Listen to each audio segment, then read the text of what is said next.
So for problem number 1, state the degree. Well, the degree for this one is 1 plus 2, 3. State the maximum number of turns. That would be 1 less than that.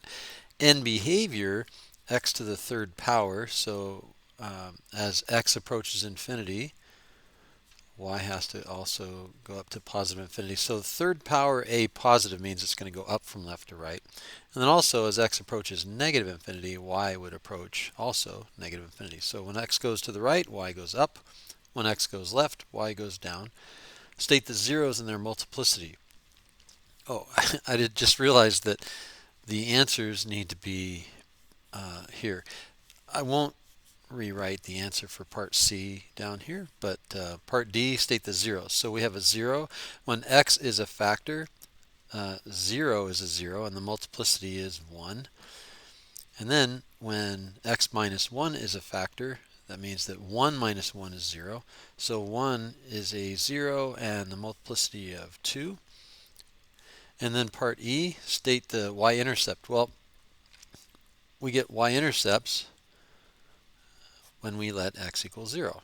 So if we replace x with 0, 0 times anything. If x is a factor, then 0, 0, 0 is the y-intercept as well as the x-intercept. So y-intercept of 0, 0. So if we plot these points on the graph, we have 0, 0. We have 1, 0. And we know the end behavior is we're going to go up from left to right. The multiplicity of the 0 is 1. And then the multiplicity of the 1 is a 2. So there we go. When the multiplicity is a 1, we cross the x-axis at that x-intercept. And when the multiplicity is 2, we touch the x-axis at that x-intercept. Scooting on down to problem number 2. The degree of the polynomial is 3 plus 1 plus 1 is 5. Maximum number of turns would always be 1 less. State the end behavior as x approaches infinity. So let's see. The a is negative, so it's an odd degree polynomial, and so the graph is going to go down from left to right. So as x approaches infinity, y goes down, and as x approaches negative infinity, y goes up. And then part D, state the y-intercept. Well, again, since x is a factor, oh, sorry, the y-intercept is part E. Well, the zeros are whatever makes the factors equal to 0. So since x is a factor, 0 would make that factor equal to 0. And the multiplicity is a 1.